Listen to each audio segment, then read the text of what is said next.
A Tale of Two Cities by Charles Dickens. Book the Second. The Golden Thread. Chapter 8. Monseigneur in the Country. A beautiful landscape with the corn bright in it, but not abundant. Patches of poor rye where corn should have been. Patches of poor peas and beans. Patches of most coarse vegetable substitutes for wheat. On inanimate nature, as on the men and women who cultivated it, a prevalent tendency towards an appearance of vegetating unwillingly, a dejected disposition to give up and wither away. Monsieur the Marquis, in his travelling carriage, which might have been lighter, conducted by 4 post-horses and 2 postilions, fagged up a steep hill. A blush on the countenance of Monsieur the Marquis was no impeachment of his high breeding. It was not from within. It was occasioned by an external circumstance beyond his control, the setting sun. The sunset struck so brilliantly into the travelling carriage when it gained the hilltop that its occupant was steeped in crimson. "It will die out," said Monsieur the Marquis, glancing at his hands, "directly." In effect, the sun was so low that it dipped at the moment. When the heavy drag had been adjusted to the wheel and the carriage slid downhill with a cinderous smell in a cloud of dust, the red glow departed quickly. The sun and the Marquis going down together, there was no glow left when the drag was taken off. But there remained a broken country, bold and open, a little village at the bottom of the hill, a broad sweep and rise beyond it, a church tower, a windmill, a forest for the chase, and a crag with a fortress on it used as a prison.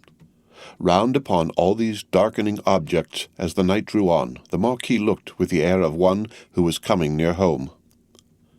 The village had its one poor street, with its poor brewery, poor tannery, poor tavern, poor stable-yard for relays of post-horses, poor fountain, all usual poor appointments. It had its poor people, too. All its people were poor, and many of them were sitting at their doors, shredding spare onions and the like for supper, while many were at the fountain, washing leaves and grasses, and any such small yieldings of the earth that could be eaten. Expressive sips of what made them poor were not wanting. The tax for the state, the tax for the church, the tax for the Lord, tax local and tax general were to be paid here and to be paid there, according to solemn inscription in the little village, until the wonder was that there was any village left unswallowed. Few children were to be seen, and no dogs. As to the men and women, their choice on earth was stated in the prospect, life on the lowest terms that could sustain it, down in the little village under the mill, or captivity and death in the dominant prison on the crag. Heralded by a courier in advance and by the cracking of his postilions' whips, which twined snake-like about their heads in the evening air, as if he came attended by the Furies, Monsieur the Marquis drew up in his travelling carriage at the posting-house gate. It was hard by the fountain, and the peasants suspended their operations to look at him. He looked at them, and saw in them, without knowing it, the slow, sure filing down of misery-worn face and figure that was to make the meagreness of Frenchmen an English superstition which should survive the truth through the best part of 100 years. Monsieur the Marquis cast his eyes over the submissive faces that drooped before him, as the like of himself had drooped before Monseigneur of the court. Only the difference was that these faces drooped merely to suffer and not to propitiate, when a grizzled mender of the roads joined the group. "Bring me hither that fellow," said the Marquis to the courier. The fellow was brought, cap in hand, and the other fellows closed round to look and listen in the manner of the people at the Paris fountain. "I passed you on the road." "Monseigneur, it is true I had the honour of being passed on the road." "Coming up the hill and at the top of the hill both?" "Monseigneur, it is true." "What did you look at so fixedly?" "Monseigneur, I looked at the man." He stooped a little, and with his tattered blue cap pointed under the carriage. All his fellows stooped to look under the carriage. "What man, pig? And why look there?" "Pardon, Monseigneur. He swung by the chain of the shoe, the drag." "Who?" demanded the traveller. "Monseigneur, the man." "May the devil carry away these idiots. How do you call the man? You know all the men of this part of the country. Who was he?" "Your clemency, Monseigneur, he was not of this part of the country. Of all the days of my life I never saw him." "Swinging by the chain, to be suffocated?" With your gracious permission, that was the wonder of it, Monseigneur. His head hanging over, like this."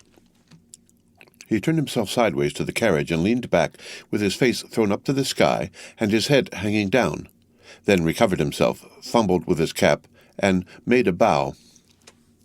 "What was he like?" "Monseigneur, he was whiter than the miller, all covered with dust, white as a spectre, tall as a spectre." The picture produced an immense sensation in the little crowd, but all eyes, without comparing notes with other eyes, looked at Monsieur the Marquis, perhaps to observe whether he had any spectre on his conscience. "Truly, you did well," said the Marquis, felicitously sensible that such vermin were not to ruffle him. "To see a thief accompanying my carriage and not open that great mouth of yours. Bah! Put him aside, Monsieur Gabelle." Monsieur Gabelle was the postmaster and some other taxing functionary united. He had come out with great obsequiousness to assist at this examination, and had held the examined by the drapery of his arm in an official manner. "Bah! Go inside," said Monsieur Gabelle. "Lay hands on this stranger if he seeks to lodge in your village tonight, and be sure that his business is honest, Gabelle." "Monseigneur, I am flattered to devote myself to your orders."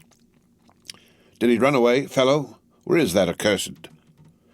The accursed was already under the carriage with some half-dozen particular friends, pointing out the chain with his blue cap. Some half-dozen other particular friends promptly hauled him out and presented him breathless to Monsieur the Marquis. "Did the man run away, dolt, when we stopped for the drag?" "Monseigneur, he precipitated himself over the hillside head first, as a person plunges into the river." "See to it, Gabelle. Go on." The half-dozen who were peering at the chain were still among the wheels, like sheep. The wheels turned so suddenly that they were lucky to save their skins and bones. They had very little else to save, or they might not have been so fortunate. The burst with which the carriage started out of the village and up the rise beyond was soon checked by the steepness of the hill. Gradually it subsided to a foot-pace, swinging and lumbering upward among the many sweet scents of a summer night. The postilions, with 1,000 gossamer gnats circling about them in lieu of the furies, quietly mended the points to the lashes of their whips. The valet walked by the horses. The courier was audible, trotting on ahead into the dun distance. At the steepest point of the hill there was a little burial ground with a cross and a new large figure of our Saviour on it. It was a poor figure in wood, done by some inexperienced rustic carver, but he had studied the figure from the life. His own life, maybe, for it was dreadfully spare and thin. To this distressful emblem of a great distress that had long been growing worse, and was not at its worst, a woman was kneeling. She turned her head as the carriage came up to her, rose quickly, and presented herself at the carriage door. "It is you, Monseigneur." "Monseigneur, a petition." With an exclamation of impatience, but with his unchangeable face, Monseigneur looked out. "How then? What is it? Always petitions." "Monseigneur, for the love of the great God, my husband, the forester." "What of your husband, the forester? Always the same with you people. He cannot pay something?" "He has paid all, Monseigneur. He is dead." "Well, he is quiet. Can I restore him to you?" "Alas, no, Monseigneur, but he lies yonder under a little heap of poor grass." "Well?" "Monseigneur, there are so many little heaps of poor grass." "Again, well?" She looked an old woman, but was young. Her manner was one of passionate grief. By turns she clasped her veinous and knotted hands together with wild energy, and laid one of them on the carriage door, tenderly, caressingly, as if it had been a human breast, and could be expected to feel the appealing touch. "Monseigneur, hear me. Monseigneur, hear my petition. My husband died of want. So many die of want, so many more will die of want." "Again, well, can I feed them?" "Monseigneur, the good God knows, but I don't ask it. My petition is that a morsel of stone or wood with my husband's name may be placed over him to show where he lies. Otherwise the place will be quickly forgotten. It will never be found. When I am dead of the same malady, I shall be laid under some other heap of poor grass. Monseigneur, there are so many, they increase so fast, there is so much want. Monseigneur, Monseigneur." The valet had put her away from the door. The carriage had broken into a brisk trot. The postilions had quickened the pace. She was left far behind, and Monseigneur, again escorted by the Furies, was rapidly diminishing the league or two of distance that remained between him and his chateau.